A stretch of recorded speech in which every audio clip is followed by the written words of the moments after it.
Hi, I'm Bill Blair. I was born and raised in Washington County, Missouri, on a farm that I was the fifth generation taking care of. I developed cancer 3 years ago and knew I couldn't farm and take cancer treatments. So instead of seeing things run down, I decided to sell out and move to Springfield to be with my son and daughter-in-law, who had been down here for quite a while. I've only been in Springfield 3 years, so I don't have a wealth of knowledge about everything in Springfield. But I do know a little bit about this area, about this community. I found this community garden 2 years ago, actually year before last. Last year was my first year of actually getting a plot here. It was the first year I felt like doing gardening again.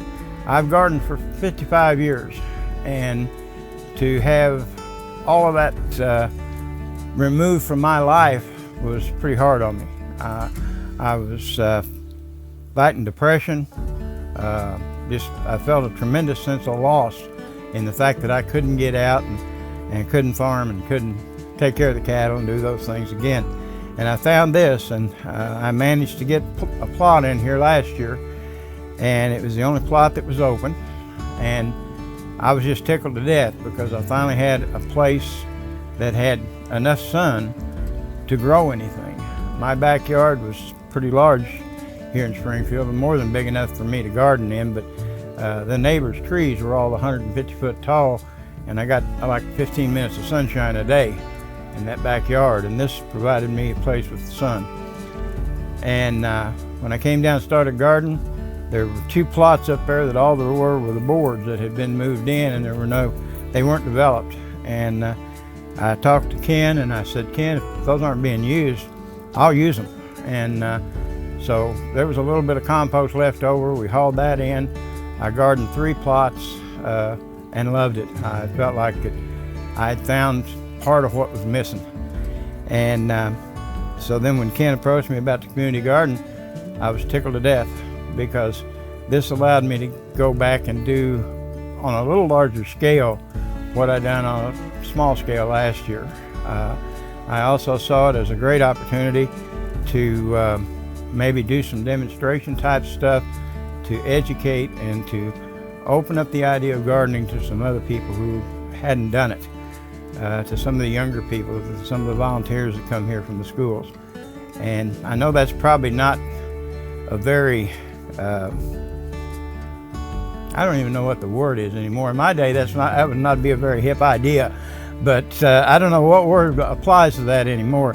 But what I do see is that some of these students coming here do have an interest in it, and so I feel like that maybe we're passing that on.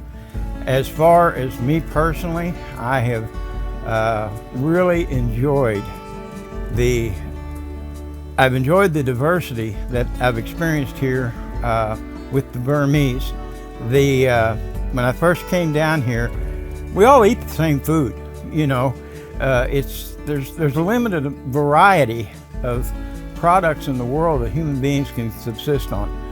So we all basically eat the same food. We may grow different varieties of it, and we grow it in different ways, but it's all basically the same stuff.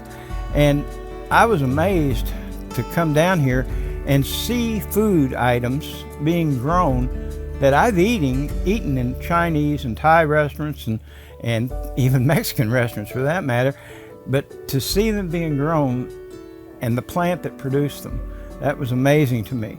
And my experience with the Burmese people has been fantastic. The first few months I was down here, as they were coming in harvesting stuff, we would always speak and try to speak. The language barrier is a problem. But when somebody comes up to you with a handful of yard-long beans and offers them to you, you know what that language means. That language means we're all eating this stuff. You know, we're all the same. And the opportunity that provided me, because Washington County is pretty isolated. You know, we get the 6 o'clock news at 7:30 in Washington County. And so we don't have a lot of that there. I've never seen some of these products grown. I've never seen the fruit they produce until I saw it here.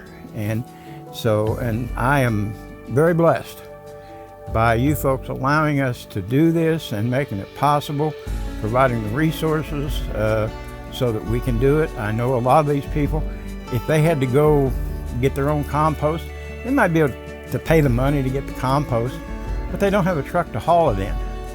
They don't have the tools that they need to work with, you know.